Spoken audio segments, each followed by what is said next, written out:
guys. Hello, welcome back to the Spurs Related YouTube channel and podcast. I hope you're doing very well, or at least better than yesterday, as a matter of fact. As always, we're joined by Andre from Spurs Related. Andre, how you feeling today? If you got the Monday blues, or are you feeling a little bit better after yesterday?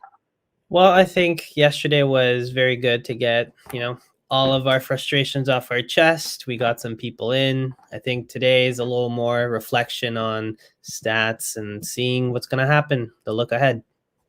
Yeah, absolutely. We've got a lot of stats packed in for you guys, a lot of analysis on the players, what kind of went wrong yesterday, and sort of looking into obviously the Man City game a little bit and trying to resume a little bit of hope for top four. So plenty to get through today. There's already a lot of the Spurs related army in the chat, which is fantastic to see. Big yourselves up, always joining. Who have we got in here so far? We've got Jelly and Ice Cream. What a legend. He says, yes, lads. Hope you're doing well, mate. I hope you're feeling a little bit better after that horrendous display yesterday. Let's be frank about that. Kane the long shot as always. Nick, how you doing? Says big up, guys. Conte says top four is off, but to keep being positive and supporting the boys. Results disappointing, but there's effort at least. Do you know what, Conte?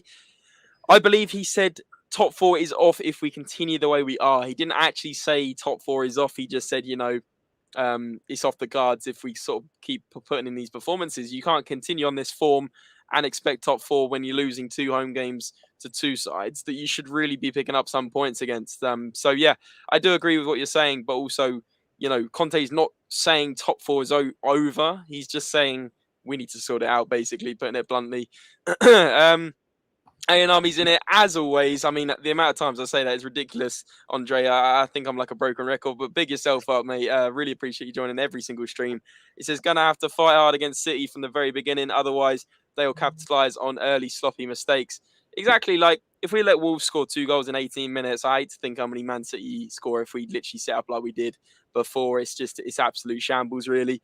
Nick saying we're beating Man City 3-0 COYS. Oh man, I hope you're right. I hope you're right. We need some joy back in this. We need a boost in sort of the morale in the team at the moment. We've gone from a high sky sort of against Brighton in the FA Cup and looking at top 4 to 2 losses, and it's all got a bit doom and gloom this week as well. Emil's in here. He says, big up Spurs related gang. Big yourself up, Emil. Hope you're doing well. And yeah, good to see you in here. 123 Balamer's in here, says it will be hard to, but top 4 ain't off the cards, I don't think. I hope you're right, honestly. Thanks for joining as well, Balamer. You're always in here as well. So big yourself up. And a new face today, Luca 14. Love the profile picture. Love Modric. He's one of my favourites growing up. He said today has been a slow day, a really slow day. Hello to you all. Yeah, I hope you're doing well, mate. And thank you for joining. And it's nice to see new faces in here. I hope you enjoy your time here. And me and Andre can provide some great content for you. And Emil says, first time in 13 years, Conte's lost 3 times in a row. My prediction, City are in for a spanking 3-2, close game. But it's going to be an exciting match coming up for sure. Yeah, I think you're right, Emil. I think we've got to bounce back. There's no excuses now. I think it's going to go one of 2 ways as we'll get into this. But I think it's either going to be an absolute battering or we'll really put up a great fight and it will actually be a close one. What do you think, Andre? I think the same thing. My only issue that I always have with Tottenham, and I'm sure you guys have seen this pattern, we tend to show up for these big games. They don't always go our way, but most of the time we put up a good fight. We win against the Man City, but then these easy games where you can pick up some points so that these bigger games aren't the huge spectacle that they are, where when we lose, we really get screwed over. We don't pick up anything. And it really frustrates me to see that. Yeah, absolutely. Yeah, and that would be classic Spurs to sort of like lose 2 home games on the bounce where we're expected to get 6 points or at least 4, and may go and put in a great performance against City and somehow get a point. Think of earlier in the season under Nuno, first game, beat Man City 1-0 without Harry Kane. The whole joke about, are you watching Harry Kane was there, and we beat Man City this year already. We know we can beat Man City again, but at the end of the day, are we better than we are when we had Nuno in charge? Yes, we are.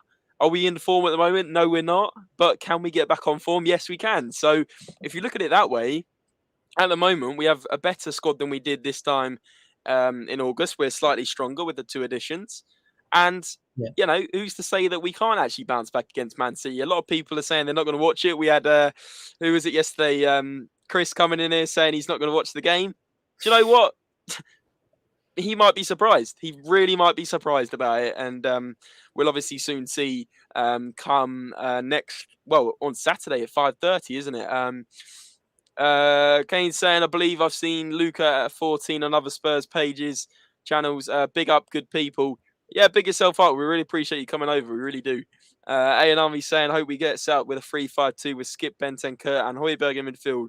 We have to do everything to dominate the midfield. Absolutely. I mean, we'll get into this in terms of the tactical discussions in a minute. Well, me and Andre are prepared, but I just don't understand. As soon as I saw that lineup, I was on Irish Hotspurs channel. I said, if we've got 2 in midfield in centre mid and Wolves have 3, surely we have to adapt in some way. I don't mean change the lineup. I mean, we have to put in a centre mid as soon as possible, or we have to change our shape some way to combat this. We were always going to get dominated in midfield. 3v2 is obvious. It's basic, it's basic football.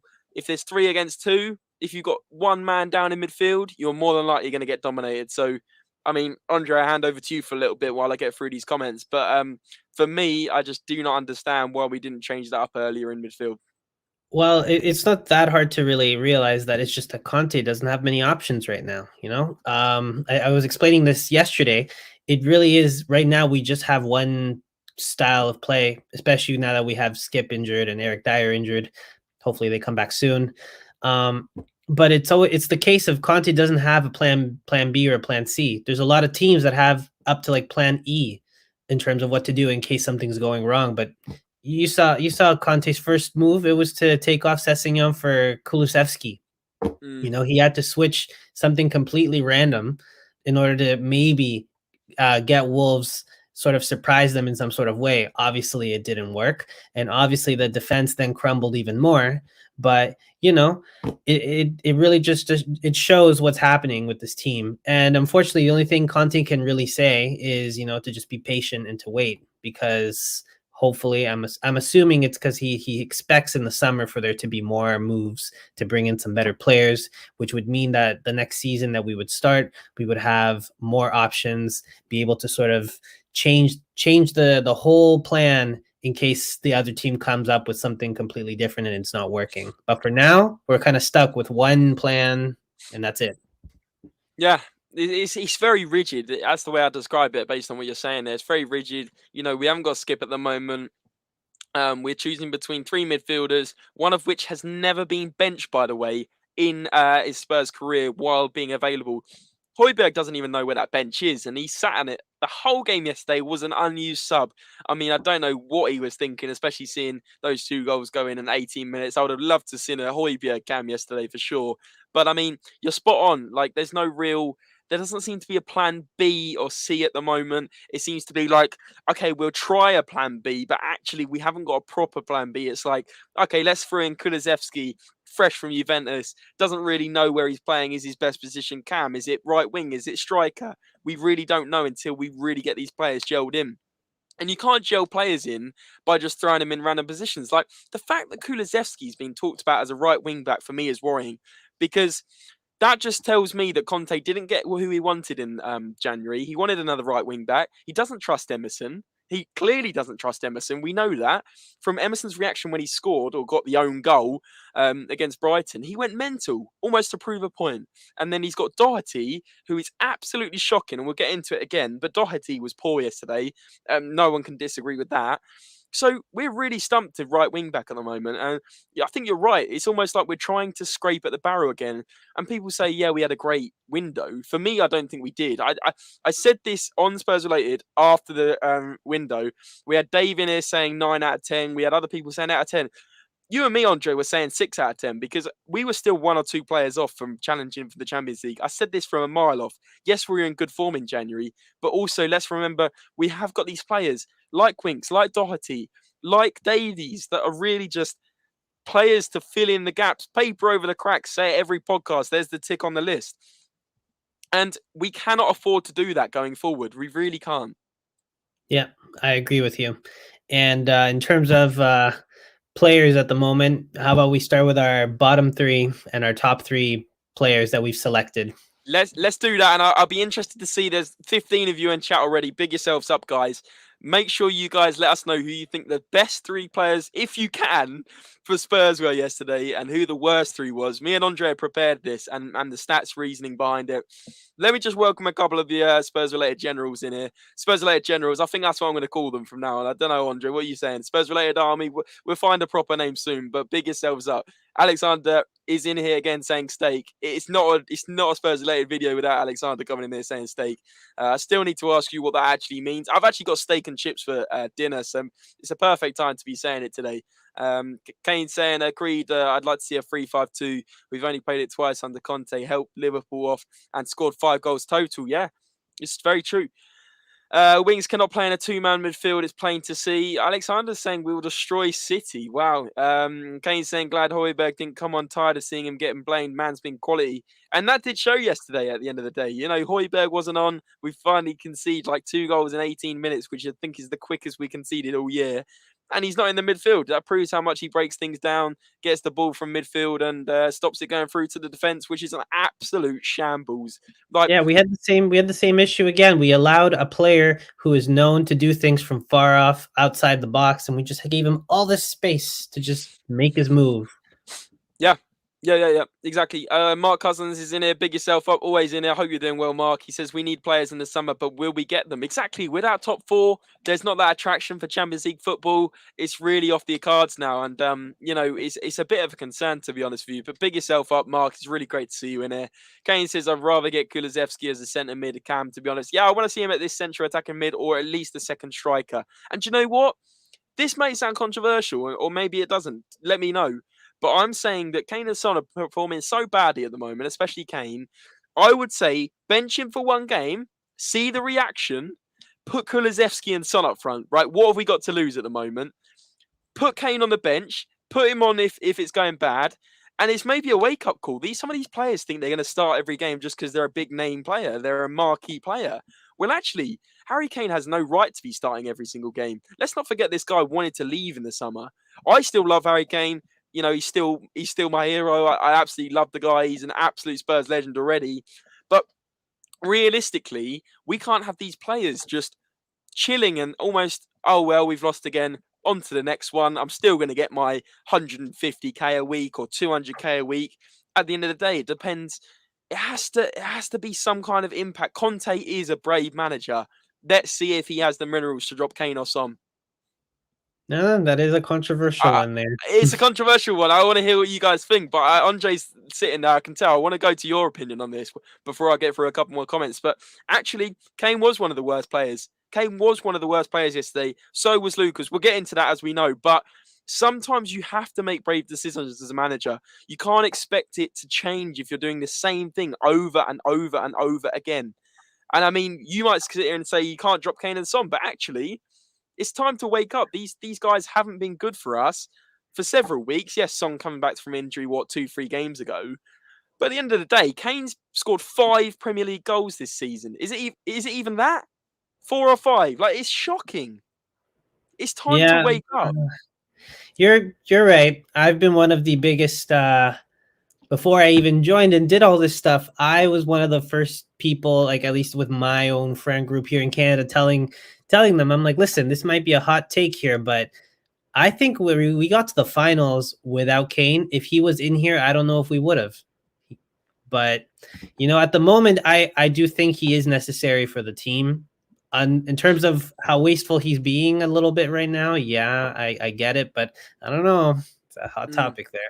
It's a good discussion point, and like I said, guys, there's around 20 of you across all socials now watching this stream, and John's in here as well. Welcome in, John. He says Wings can't play full stop.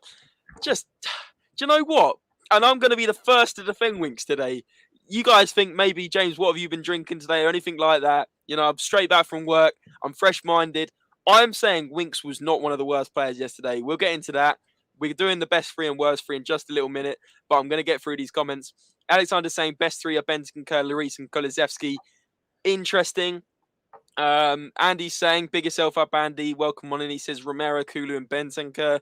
Worst 3 was Winks, Lloris, and Lucas. See, I don't agree with. The only one I agree with is Lucas, but we'll get into that. A&Ami saying the difference between us and a top team like Man City is 3 levels of quality. They can bring world-class players off the bench during a match while we're bringing on championship-level players. Very, very good point. Worst are Davidson, Davies, and Lucas. See, this is more like my one. This is more like my one. Would also make a case for Son to be in the worst 3. See, people are waking up to it already. Son and Kane. I'm the biggest fans of Son and Kane, but honestly, these guys are pissing me off at the moment. Kulu, best position is Cam, but we also can play. He can also play right wing. He did this for Juventus. You're very right. Best 3, Bentancur, Winks, Romero. See, Kane's got the ball knowledge. Winks was one of the better 3. He's in my best 3. I'm going to get through it in a minute. Mark saying Son was awful yesterday. Stick him on the bench. See, these guys are agreeing with me, Andre. You come up with a controversial opinion and people start agreeing with you. Lucas, Sanchez, and Doherty were the worst. Yeah, it's very close to what mine is.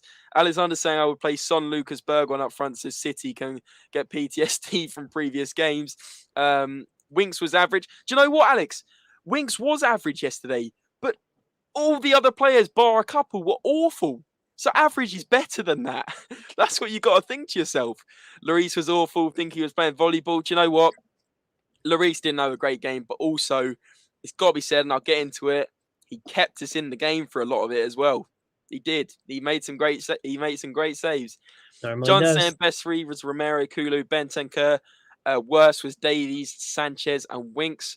See, there's a lot of debate here. I'm looking forward to this, Andre. I'm going to get your best 3 and worst 3 in a minute. Winks doesn't progress and loses the ball too much. Worst 3, Son, Sanchez, and Mora. See, I love Ben Davies' straight ball knowledge here. I like in these comments. Average was good, LMAO, exactly. Lloris needs to be sold. Wow. John, after the 2-year contract as well.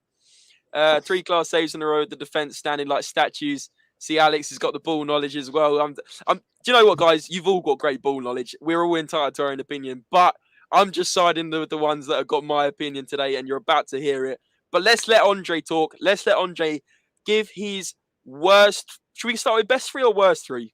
Let's do I'd say best 3 first, then we'll go with 3. worst 3. Let's go. Let's hit me. So my best 3, third best, I would say honestly, as much as you were really dishing him out, Kane is my third best. I think he had a good amount of shots on target. Yeah, he was been wasteful over the last few games and everything, and even in this game he wasn't able to score for some that he should have. But he was getting in that box and getting those balls, trying to score. I didn't really see much from most people, and in general, just most of the performances were bad. So I would say Kane was actually trying. So I'm gonna put him at the top 3. Second is Romero. I'd say he, as per usual, in terms of the whole defense, he's out there actually making the tackles, actually trying, like really trying, and being that wall that needs to be there, that all the other defenders need to be like him. But unfortunately, that's not the case. It's just him on his own with 2 statues, as it was said previously. Then I would say my top player was Bentancur. Okay. Decent performance as per usual. Really sticks out of everybody. And it's just unfortunate to see a player who's making all these passes and they get wasted. Yeah, good point.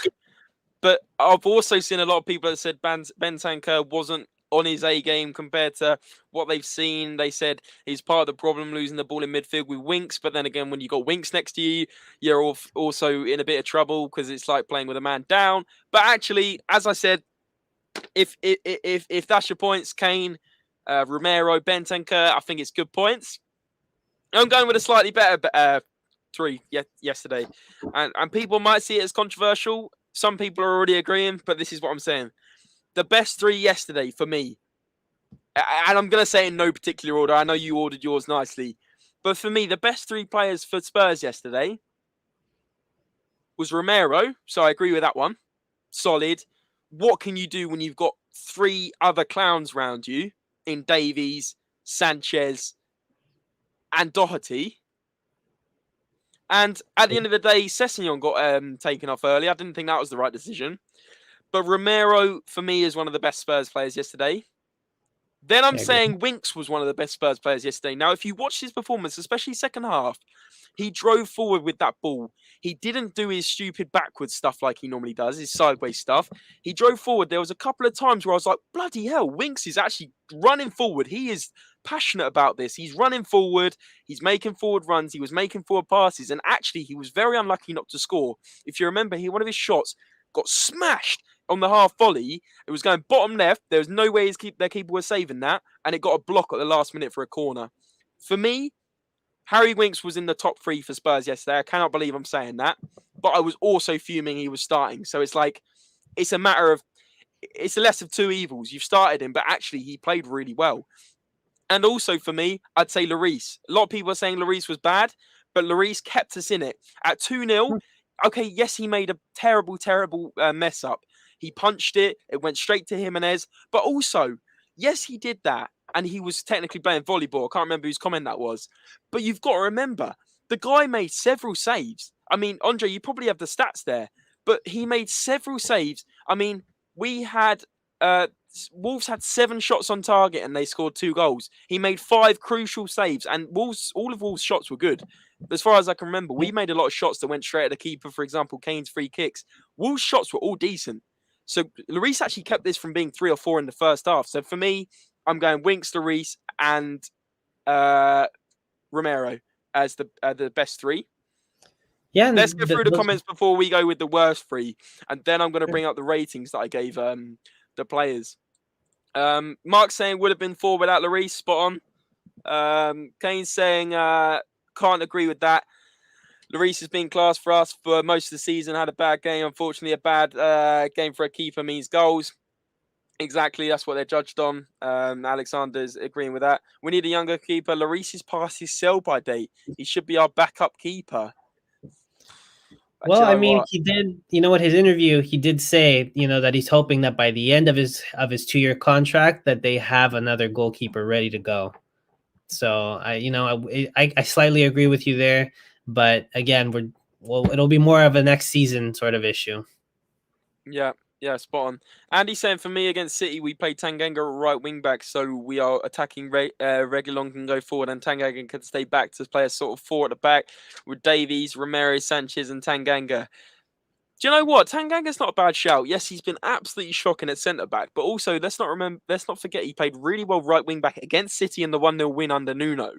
I still think Tanganga's a right wing back. I don't know what you guys think, but every performance he's played well, for me, he's been a right wing back or a right back. So, yeah. Andy, this isn't a bad shout, especially as we're having so many problems in the right wing back department. Doherty, we'll get into that as well, but probably made a lot of your bottom 3 lists as well. Mark says Kane was dropping deep and spraying the ball around. John saying Lloris has a bad game every game. He does the odd save, and everyone thinks he's the best. Do you know what, John? You're very entitled to your opinion, mate. You're very entitled to your opinion, but I think the general consensus is that Lloris is having a very good season. For me, he's been in our top 3 players this season. He's kept us in a lot of games when our defense has been absolutely diabolical at the back. And he really has been on absolute form. Apart from the other day, I can't really remember too many mad mistakes he's made. And that's the thing. Lloris in previous years has made a lot of mistakes. And this year, he's actually he's like a fine wine. For me, he's actually got better. So, John, there's going to be probably a lot of comments after this. Lloris, stat by stat, is one of the best shot stoppers most times, number 1 in the league. Kay Alexander, evening, mate. Hope you're doing well. John, he makes more mistakes than most keepers. He can see his goals because he's Mr. Freeze. In other words, he doesn't dive. Wow. As far from what I've seen, he dives a lot, but you'd have to think that after the 8th or 9th dive, it's hard to be a good goalkeeper behind that defense. That's the way I see it. Exactly. I think you put an Ederson or Allison in there, and their stats are going to drop a little bit too. They don't have a Van Dijk or a Laporte in there to stop them, or a Ruben Diaz to stop all those shots. You have a Davies who's going to actually pass it to the opposition to get a nice shot on there. Yeah, exactly. It's interesting. Kudus should be our free kick taker, says Alex. I don't know what the guy's like at free kicks. I'm not even going to agree or disagree with that one. Sign Lafont and let Lloris pour knowledge into the kid. Potentially. I mean, Lloris has already said, hasn't he, that he wants to be here to see the next goalkeeper at Spurs, the next long-term goalkeeper. He's almost part of that project, which is really nice to see, isn't it? Yeah. Yeah, exactly. Like I said, he made it very clear that he is 100% ready to be dropped as a second goalkeeper, because by the end of his contract, he wants Tottenham to have another number one goalkeeper. He knows that this 2-year adventure he's going to have is more of a process between him sort of backing off and someone new stepping in. He cares about this club. And you're gonna see his frustration if by the end of next season we don't have another number one goalkeeper basically on the rise. Yeah, very good point. Very good point. And at the end of the day, I think it's going to be something we look to in the summer. It's got to be. I mean, Lloris got 2 years left. If it doesn't go right this summer, we've got one more summer to then look, and then Lloris is gone. Like 2 years comes around quick in this day and age, and we need to be looking at it this window so we have a couple to fall back on. Mark says against Man City, put a 10-1 formation. That's a good point, to be honest. Alexander saying, I agree. Tanganga is good defensive right back, but shocking going forward. It's like a right foot Ben Davies. He has an analogy to cross, and it allows space for Reguilon to go forward. Do you know what? Tanganga's a weird one. Some people put him as a centre back, some people put him as a right back, some people as both. I just think in the current situation, if Emerson was playing really well, we wouldn't even be thinking about this. But we're thinking about other options at the moment. Doherty, awful. Emerson's been shocking. We have to think of something else. And the only reason I'm saying this is because for me, Tanganga's best 2 games came from right wing back. If you remember back in 2 years ago when we played Middlesbrough in the FA Cup, he was the best player. Ran down that wing, caused problems, man of the match. And against Man City, he got man of the match where he pocketed, was it Riyad Mahrez or Raheem Sterling, one of the two, and stop them from scoring. So, I say try him. I say try him. Here's my piece on Tanganga. Okay, he's given me some headaches recently over his performances, but all that aside, you have to think it's really hard. He's a young guy who got an opportunity in one of the hardest games of the season. Mourinho gave him an opportunity to play against Liverpool, and yeah, we lost, but he had a really great performance. Then he starts getting opportunities playing at right back and at left back. And if you remember the documentary, Rose was fuming that Tanganga was playing in his position instead of just choosing Rose. So you got to imagine that all that stuff behind the scenes can affect his mentality. He doesn't know which position he's going to play. He's getting played all over the place at the back. He doesn't have a specific position that he's being played at. He comes under Nunu, he plays her right back. Then all of a sudden Conte comes in, wants to play him at center back with 3 center backs, and then he starts making the mistakes, maybe a little bit out of form. I really hope they pick a position for him and they keep him in that position, and they stop trying to constantly move him, like try him out in different positions. It's a good point, because he's not exactly like a proper youngster anymore. Like, he's coming into the point in his career where he needs to start proving himself, and it's a very good point, because if you think about it, Eric Dyer at CDM seems a long time ago now. It's a defensive midfielder. Mourinho put him as a centre back. He kind of stuck with it, and since then, Eric Dyer has actually blossomed to probably be a better centre back than he was central defensive midfielder. So, at the end of the day, this right back change might be what he needs. He might then end up being a solid right wing back. We just really don't know. But for me, based on what I've seen, I just think he's going to be a better right wing back if he can improve his crossing. Maybe he's not like the right classic build for a right wing back, but actually, if he can, he's quite quick. He runs down the line. He causes problems. We've seen it. Maybe he is, and he's less of a liability at right wing back, I'd argue. You need to be on your game at centre back all times. But maybe at right wing back, he can afford to be a bit like, you can't obviously afford to be like, ball watching, but actually in centre back, you really can't be doing that. We've seen from his poor performances, he's been undone. He's been really left in some really sticky situations. So I just think try him in a different situation, maybe. And anyway, let's get into our best 3 after I've read these comments. John said, I bet most of you rate Sanchez. He's rubbish. I don't rate Sanchez. I don't rate him either. Andre absolutely hates him. Lloris is a similar story to De Gea. Good keeper, terrible defense. Really good point, Army. Really good point. De Gea, some Man United fans started turning on De Gea. He's actually their best player at times. I mean, people people need to wake up and realise it's the defence. You look at Maguire, Shaw, they've been awful since the Euros. Great Euros. Terrible for Man United this year, and part of their problems really is defensively. Even Varane hasn't been very good coming in, to be honest with you. Hmm. Sign Leeds keeper, I like his style. That's Meslier. Leeds keeper's a good shout from John. Yes, him, Meslier. What is Stephen Carr up to these days? Surely better than Emerson or Doherty. We might as well bring back Pascal Chimbonda at this rate, Mark, honestly. Or maybe even Paul Stalteri, the Canadian boy, for Andre. Might as well bring him out of retirement. Maybe, yeah, Alan Hutton. Yeah, we might as well just start naming these absolutely useless right backs we used to have. But let's go for the best three, Andre. I'll let you start again, and let's Bottom discuss three, what you bottom think. three, bottom three. But bottom three, sorry. Yes. Okay. So this my third worst player was a hard one. I was deciding between Doherty or Lucas. And even though, yes, Doherty was not very good, this was a performance that was expected. The player that actually let me down the most was Lucas. So I went with him. I expect more from him. I don't know what happened. Last game, he was also somewhat poor, and it shifted over into this game as well. I expect more from him. That's bottom line. He got subbed off. Nothing really changed either, but that just shows how poor it was that you didn't see any change. It was just the same bad. So let's go with that. Second worst player for me was Sanchez. As per usual, guys letting me down constantly. Every time I see him on there, I'm nervous. I start sweating. I'm like, okay, the ball's going to drop any minute now. Sometimes he has a good game, and some people, they go like, oh, he's so good. Look at the speed, the pace. The speed and the pace is all he really has. Other than that, the speed and the pace actually lets him down because he runs past the player or he slips or something. And for some reason he's always getting turned around. Like I don't know what's up with his he getting caught square or something, and he's just all the time they're able to cross in like that.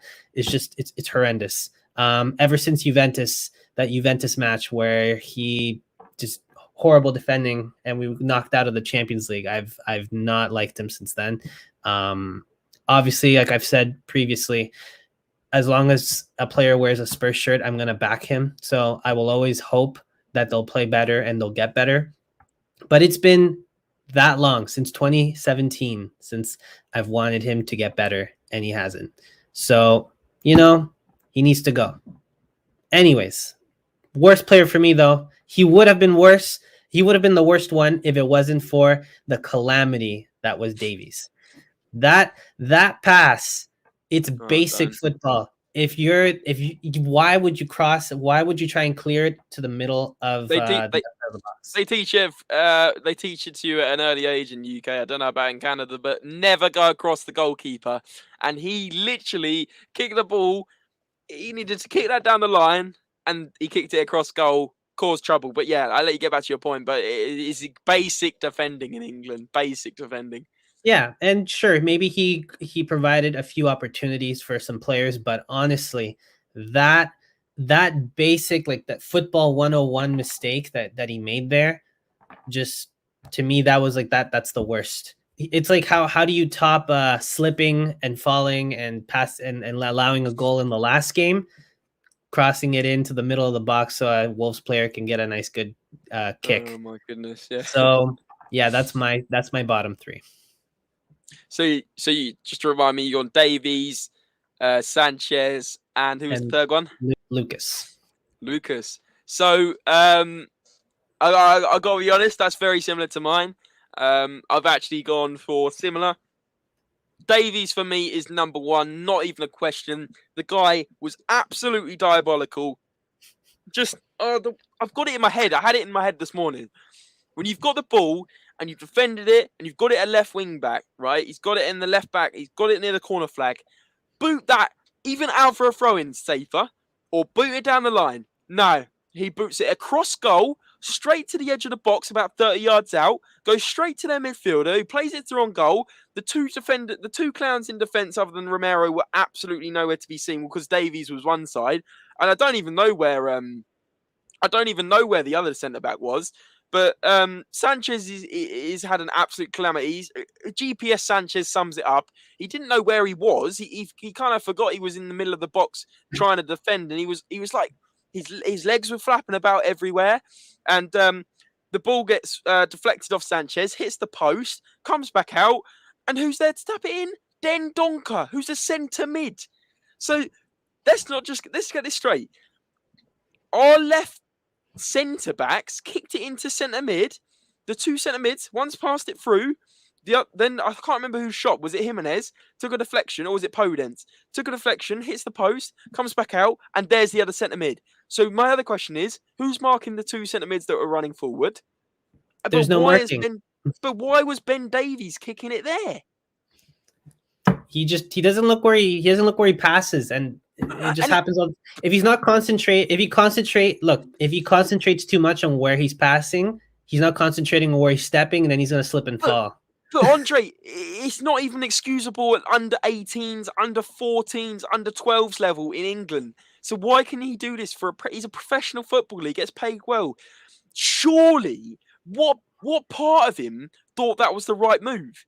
I just don't understand. I get a lapse in in concentration, and maybe he's trying to prove a point that he's not so bad. But hang on a minute, he's fucked up on Wednesday as well. Yeah, he slipped over. Typical. Didn't need to slip over. Yeah, it was raining. Put some proper boots on. And stop. And the fact that when he slipped over, he still had time to recover, and he didn't. So he's two mistakes that have cost us. Yes, we should have scored more goals against Wolves. Well, a goal against Wolves would have been nice. And yes, we should have probably taken more chances against Southampton with however many shots. But hang on a minute. Davies has made two mistakes in 2 games. That's not acceptable. How many times? I even called this, yeah? I called this on the Irish Hotspur saying Ben Davies or Doherty or Sanchez will make a mistake in this game. I mean, that's like saying 2 + 2 = 4. Like, it's going to happen. But it is obvious. But this is why I can't stand people that say that Ben Davies is actually a good left centre-back. He plays there for Wales. He's not. He's not a good centre-back. He's an average left-back that's playing left centre-back. We need to sign Pau Torres, a left-footed centre-back. We need to sign Sven Botman, a left-footed centre-back. There's plenty of options out there, but we won't invest. I mean, but yeah, that's my first one. That's my first one.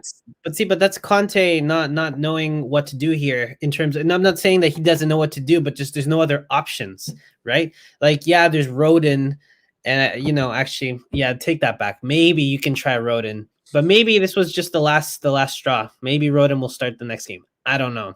It's going to be interesting to see if Davies starts again after making 2 crucial mistakes. And I have not wanted to see Davies at center back since that mistake, that slip in the Europa League that cost us the game. Do you remember that from? Yeah, of course I do. Was it last year or 2 years ago? Zagreb, yeah. Oh my God, that slip! I could not believe it. And then he's just like holding his head, like, oh, and he does that every we should have got rid of him while we could, and now we're stuck in a situation. Who would take him? Who would take him, and for how much money? Just terminate his contract like we did with Aurier. Oh, yeah. Trains are boring, Zina. He said, just subscribe. Carter Man sent me. Big old Carter Man. What a legend. Bless Carter Man Farming Simulator from yesterday. Yes, he's a good farmer on Farming Simulator 22. Brilliant.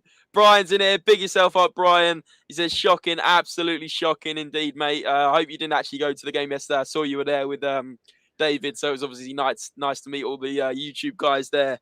I'm sure you had a great time other than the result, mate. But yeah, hopefully you didn't actually go into that game because, do you know what? I nearly went to the game yesterday. I nearly paid £60 for a ticket. I nearly paid £40 for my train. I'm so glad I saved £100. Oh my goodness! If I went, and it was pouring with rain. Wow, feel sorry for those guys that went. Apparently, in a sellout crowd. What an absolute joke! Zach is in here. Says London is red.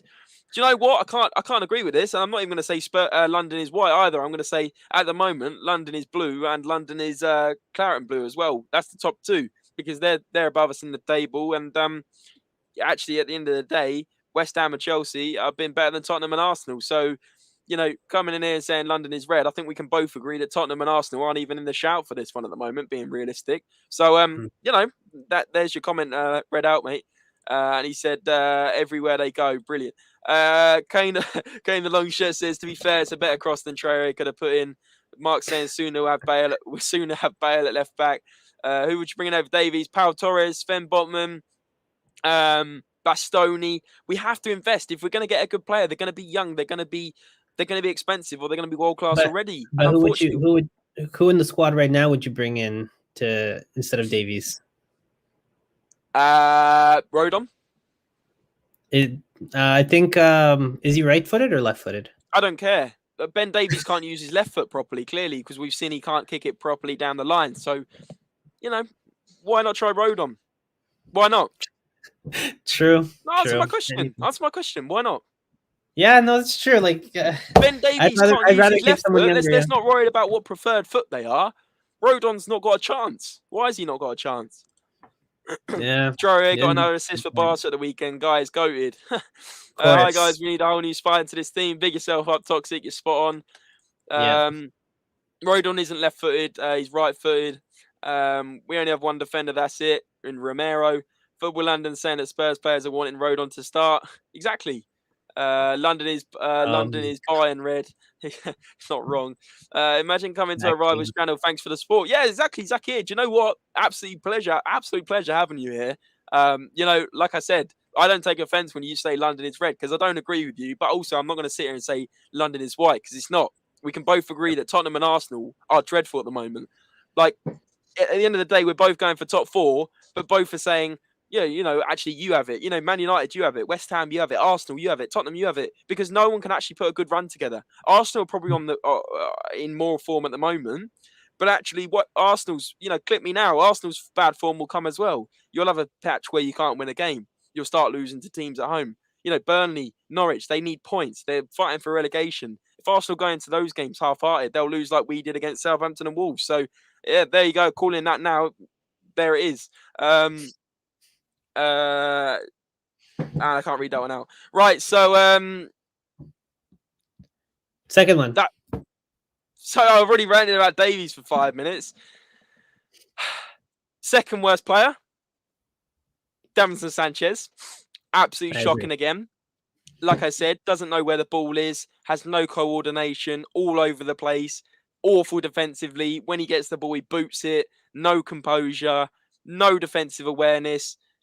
Doesn't tackle properly. I mean, the list goes on.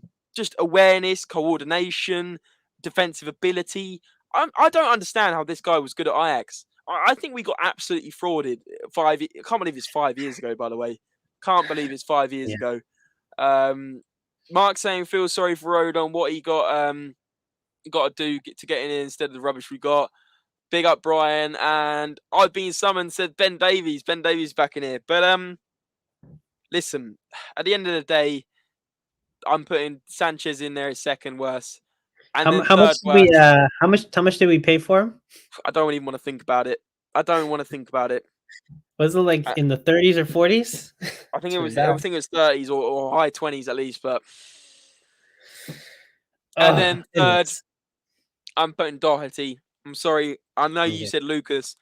Doherty had his chance, did nothing, gave the ball away, provided nothing going forward. I mean, that second half, we were meant to be going for it. I didn't see much going on there. We had a couple of shots. Winks had the best shot. Someone tell me I'm wrong. Romero had a really good header too.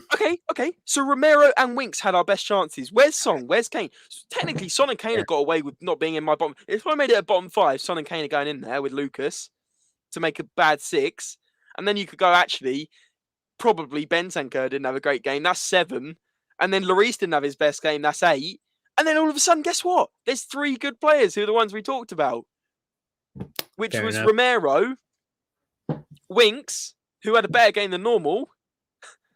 Yeah, fair. I mean, hey, you know what? That's fine. The Doherty one I can agree with because, like I said, I was debating between Doherty and Lucas. The only reason I gave it to Lucas is because I expected better from him. It was more of a letdown.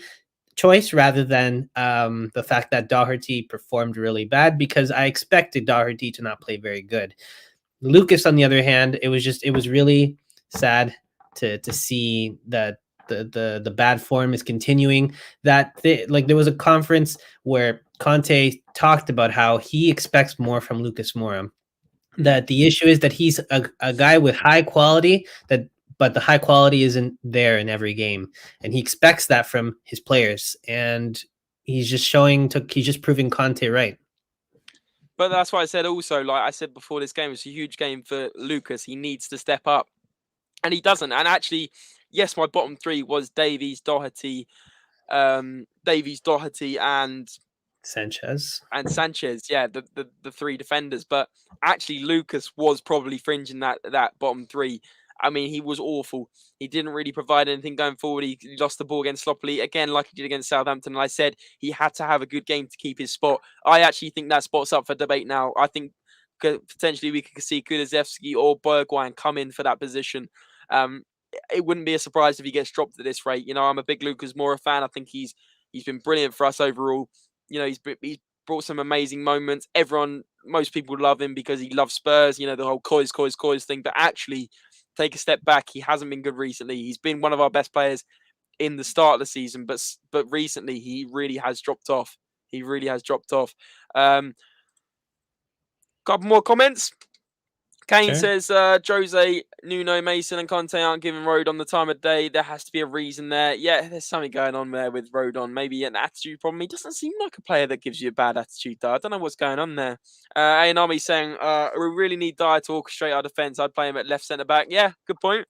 Exactly. We're forgetting I hope everyone doesn't realize, though, like, Dyer isn't the best either. So I hope we don't hype him up too much, because then if he starts performing badly, we're all gonna we're all gonna be eating our words.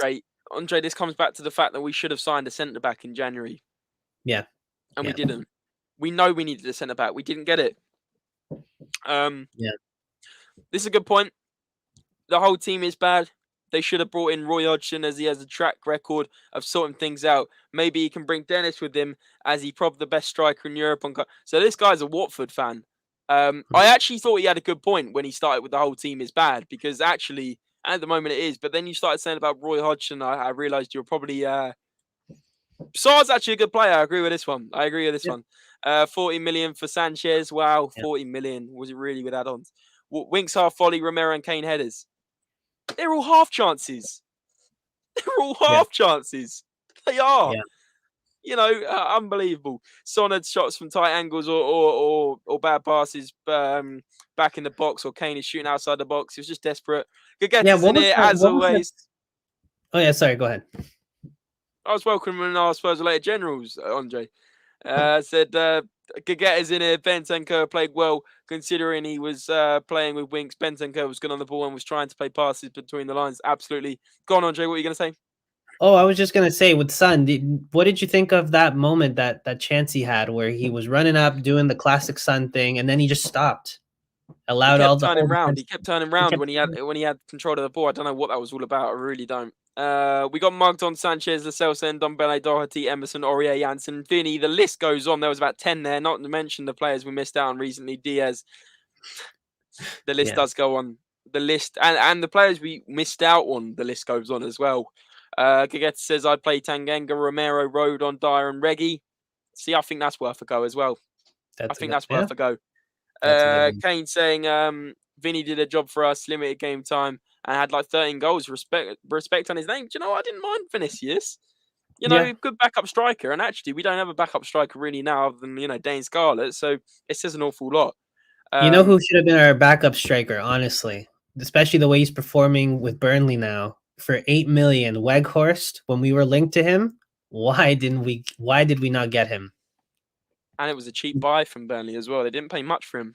Yeah, no, and then they sold they sold Wood for how much? Like 25? Yeah. But actually, at the end of the day, Burnley are in trouble, so it doesn't really matter because they're probably going to get relegated.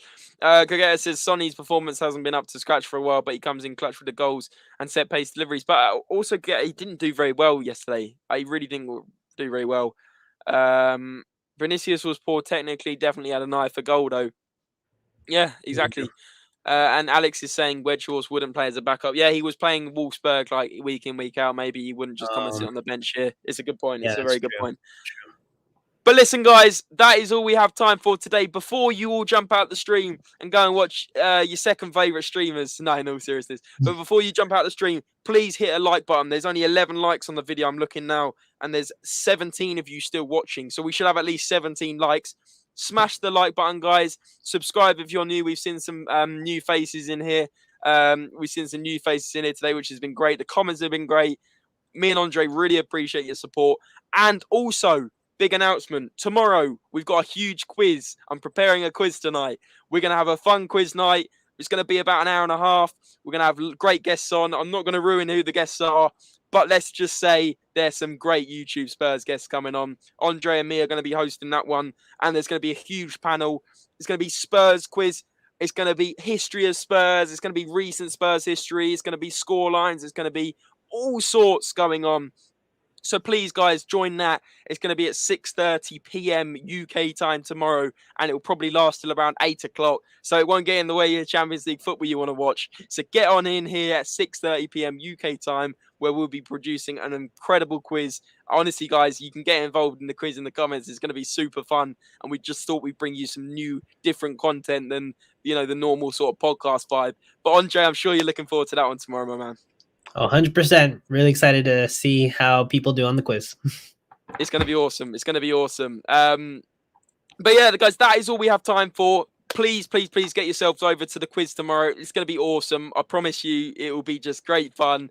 And hope to see so many of you there tomorrow when we're going to have an absolute blast and keep the positivity about Spurs. Have a little bit of a laugh after the downers we've been talking about recently.